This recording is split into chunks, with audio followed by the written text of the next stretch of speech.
I have a question. What if you went to the theater and already knew the story? You knew who would die, you knew who was guilty, you knew the ending. Would you still watch? In ancient Greece, audiences already knew the plot and the characters. They did not go to be surprised. They went to experience something serious and meaningful. Keep that in mind. This is 5 Sparks YouTube channel. We talked about the introduction to drama in the previous video. If you're new to drama, make sure to check that video out. Now we begin chapter 1 of our book, Plays of Men and Fate. And we explore how Greek drama was very different from modern theater. Basically, we have a conflict in the core of the play. The type of conflict determines the type of the play. They are man versus fate, gods, society, nature, self, justice, time, or knowledge. Today's chapter is about man versus fate.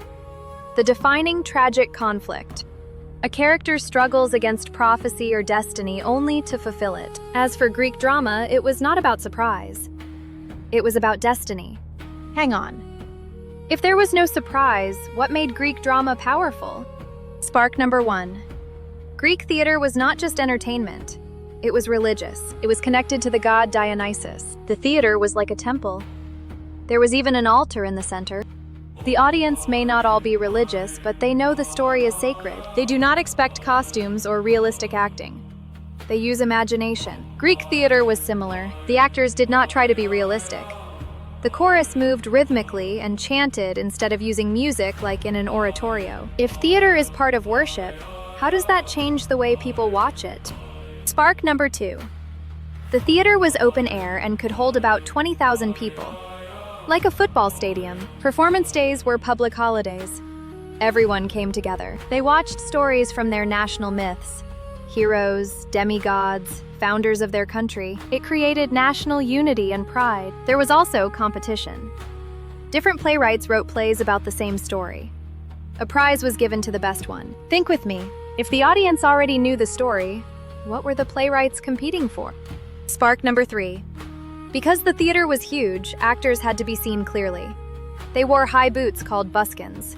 Also, large masks showing one main emotion. The mask did not change. So characters did not develop, like in modern drama. For example, in Shakespeare's Macbeth, Macbeth changes from a brave soldier to a cruel tyrant. That change would be impossible with one fixed mask. Greek actors were few in number. The chorus stood in the orchestra area in front of the stage. They commented on events, explained meaning, and sometimes joined the action. They used rhythm and movement to express ideas. If characters cannot change, what kind of story becomes possible? Spark number 4. Greek tragedy focuses on one powerful idea. A hero acts with good intentions. He believes he is doing the right thing, but the result is terrible. There is a gap between what he wants to happen and what actually happens. This gap creates pity and terror. Why does this happen? Because of fate, also called nemesis. Fate is stronger than human beings. Now think about this. If your good actions could still destroy you, how would you feel about life? Spark number 5. Greek plays were serious.